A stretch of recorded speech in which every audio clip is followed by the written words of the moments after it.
গো নবী, দুনিয়ার তামাম কুল কায়নাতকে আমি খুঁজাইলাম, পূর্ব থেকে পশ্চিম, উত্তর থেকে দক্ষিণ, ইয়া রাসূলুল্লাহ। আল্লাহর তামাম সৃষ্টি জগৎকে আমি তন্ন তন্ন করে খুঁজাইলাম গো নবীজি, কিন্তু আপনি মুহাম্মাদুর রাসূলুল্লাহ সাল্লাল্লাহু আলাইহি ওয়াসাল্লামের মতো এত ইজ্জতওয়ালা নবী, এত ইজ্জতওয়ালা মানুষ আমি আর দ্বিতীয় কাউকে পাইলাম না। সবাই পড়ি সুবহানাল্লাহ। কি বা ইলম আছে আমার, কি বা জ্ঞান আছে নবী গো, কোন ভাবে প্রশংসা করব জানা নাহি আছে। আল্লাহু আকবার পড়ি। কি বা ইলম আছে আমার, কি বা জ্ঞান আছে নবী গো, কোন ভাবে প্রশংসা করব জানা নাহি আছে। তোমারি দিদারের আশায় জল ঝরে নয়নে, তোমারি দিদারের আশায় জল ঝরে নয়নে। সুবহানাল্লাহ।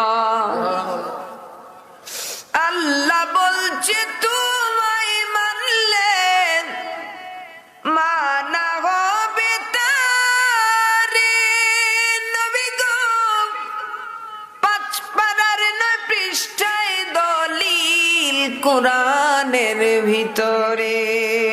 সুবহানাল্লাহ। আল্লাহ বলছে তোমায় মানলে মানা হবে তারে নবী গো, 5 পারার 9 পৃষ্ঠায় দলিল কোরআনের ভিতরে। যে খুঁজেছে সে পেয়েছে, যে খুঁজেছে সে পেয়েছে, ধন্য সে জীবনে। তোমারি দিদারের আশায় ঝলঝলে নয়নে। সবাই পড়ে সুবহানাল্লাহ। কবি বলছে ইয়া রাসূলুল্লাহ, ইয়া হাবিবাল্লাহ, নবীজি গো, কি ইলম আছে গো নবীজি আমার, কি জ্ঞান আছে গো নবীজি আমার, কি ইলম দিয়ে আপনি নবীর শান আমি বর্ণনা করি গো নবীজি, কি জ্ঞান দিয়ে আপনি নবীর শান আমি বর্ণনা করি গো নবীজি। ইয়া রাসূলুল্লাহ, ইয়া হাবিবাল্লাহ, আপনার শান আজমত বর্ণনা করার মতো কোনো জ্ঞান আমার নাই গো নবীজি, আপনি নবীর আজমত বর্ণনা করার মতো কোনো ইলম আমার নাই গো নবীজি। তবে মহব্বতে শান গাই, আর আপনি কামলিওয়ালার মহব্বতে চুকের জল ফালায়। জিবরাইল আমিনের মতো ফেরেশতা, যেই ফেরেশতা দুনিয়ার জমিনের মধ্যে আসতে কয়েক সেকেন্ডের প্রয়োজন হয়, কিন্তু এই পৃথিবী থেকে আকাশের দূরত্ব কতটুকু আপনি বিজ্ঞান যদি দেখেন, crore crore billion trillion mile.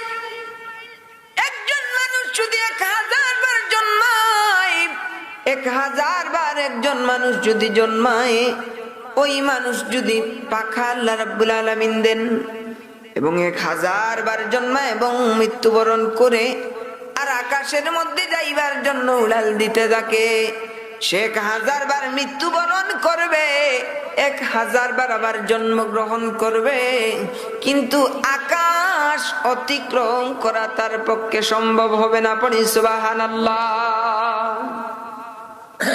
কিন্তু 7 আকাশকে ভেদ করে যে জিবরাইল আমিন পৃথিবীর জমিনের মধ্যে আসতে কয়েক মিনিট কয়েক সেকেন্ডের প্রয়োজন হয়, ওই জিবরাইল আমিনের মতো ফেরেশতা আসিয়া বলে, ইয়া রাসূলুল্লাহ, ইয়া হাবিবাল্লাহ গো নবীজি, আপনি নবী রাহমাতুল লিল আলামিনের মতো এত সম্মানী নবী আমি আর না পাইলাম, কিন্তু পৃথিবীর পূর্ব থেকে পশ্চিম, উত্তর থেকে দক্ষিণ, কুল কায়নাতকে আমি খুঁজাইলাম। পড়ি সুবহানাল্লাহ।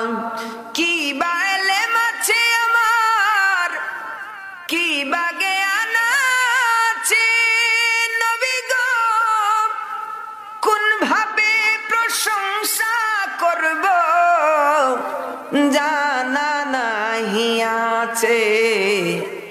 আপনারি দিদারের আশায় জল ঝরে নয়নে। সবাই পড়ে সুবহানাল্লাহ।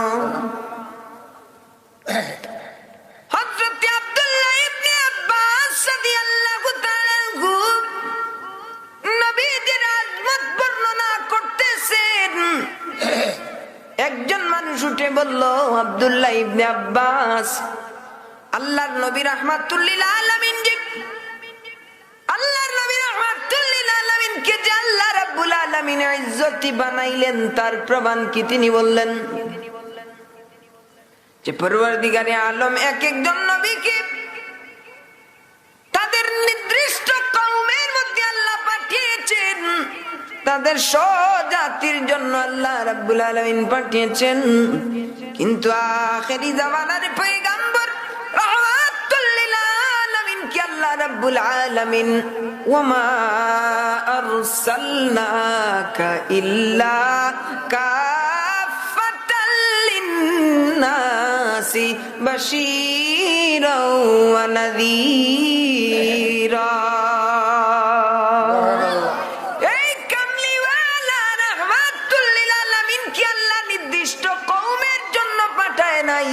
আল্লাহ রাব্বুল আলামিন স্বজাতির জন্য পাঠায় নাই। আল্লাহ রাব্বুল আলামিন 18,000 মাখলুকাতের জন্য শুধু পাঠায় নাই, আল্লাহর কুল কায়নাতের জন্য আমার নবী রাহমাতুল লিল আলামিনকে নবী করে পাঠিয়েছে। সবাই পড়ি সুবহানাল্লাহ। আল্লাহ বলছেন, ইন্নাল্লাযীনা ইউবাইউনাকা, মাইকটা ঠিক করে দাও। ইন্নাল্লাযীনা ইউবাইউনাকা, এটা শব্দ করেন না। ইন্নাল্লাযীনা ইউবাইউনাকা ইন্নামা ইউবাইউনাল্লাহ। আল্লাহ বলছেন যে তোমরা যদি আমার নবীর উপরে হাত রাখো তাহলে তোমরা যেন আমি আল্লাহর উপরে হাত রাখলে। সবাই পড়ি সুবহানাল্লাহ। আল্লাহ বলছেন যে আমার নবীর তাবেদারি মানি, আমি আল্লাহর তাবেদারি। সবাই পড়ি সুবহানাল্লাহ। রব্বুল